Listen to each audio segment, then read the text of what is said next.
یقیناً محرم الحرام کے مہینے میں کربلا کا واقعہ سب سے زیادہ نمایاں اور معروف ہے، مگر اس مہینے کی حرمت اور تاریخی اہمیت اس سے بھی کہیں پرانی اور وسیع ہے۔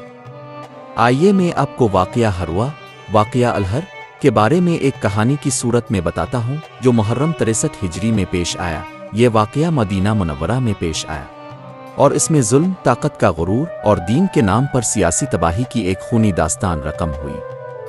مدینے کی چیخ، واقعہ ہروا۔ مدینہ منورہ، شہر رسول، جنت کی خوشبو سے مہکتا ہوا وہ پاک شہر جو کبھی محبت، علم اور ایمان کا گہوارہ تھا، اب محرم کی تاریک راتوں میں لرز رہا تھا۔ فضا میں شور نہیں تھا مگر خوف کی مہک ہر در و دیوار پر تھی۔ 63 ہجری کا آغاز ہو چکا تھا۔ یزید بن معاویہ کا تیسرا سال خلافت میں جاری تھا، مگر مدینے والے اب مزید ظلم کو گوارا نہیں کر سکتے تھے۔ انہوں نے یزید کی بیعت توڑ دی تھی۔ انصار و مہاجرین، صحابہ کے بیٹے، حتیٰ کہ بعض صحابہ خود، سب نے شہر کو آزاد کرنے کا اعلان کر دیا تھا۔ لیکن یزید نے اس بغاوت کا جواب رحم سے نہیں، شمشیر اور آگ سے دیا۔ شام سے ایک خون آشام لشکر مدینے کی طرف روانہ کیا گیا۔ مسلم بن عقبہ اس کا سالار تھا، ایک بڑھاپے کی دہلیز پر کھڑا شخص جس کا دل اب پتھر بن چکا تھا اور ہاتھ صرف قتل پر آمادہ۔ جب لشکر مدینے کے قریب پہنچا تو اہل مدینہ کو پتہ چل گیا کہ اب جنگ نہیں، قتل عام ہونے والا ہے۔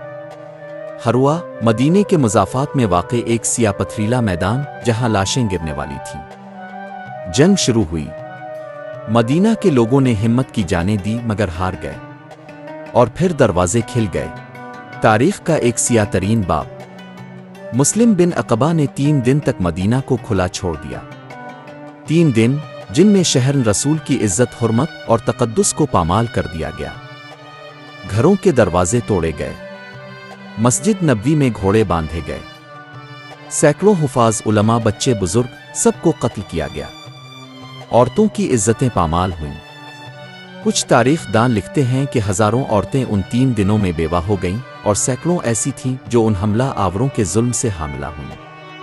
مدینہ چیخ رہا تھا، گلیاں خون سے بھر گئی تھیں، اذان کی آواز دب چکی تھی اور ہر طرف خوف کی موت کا راج تھا۔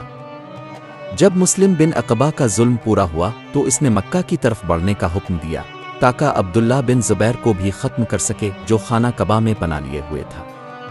اور مدینہ تو پیچھے رہ گیا، ایک ایسی سانس کے ساتھ جو کبھی پوری نہیں۔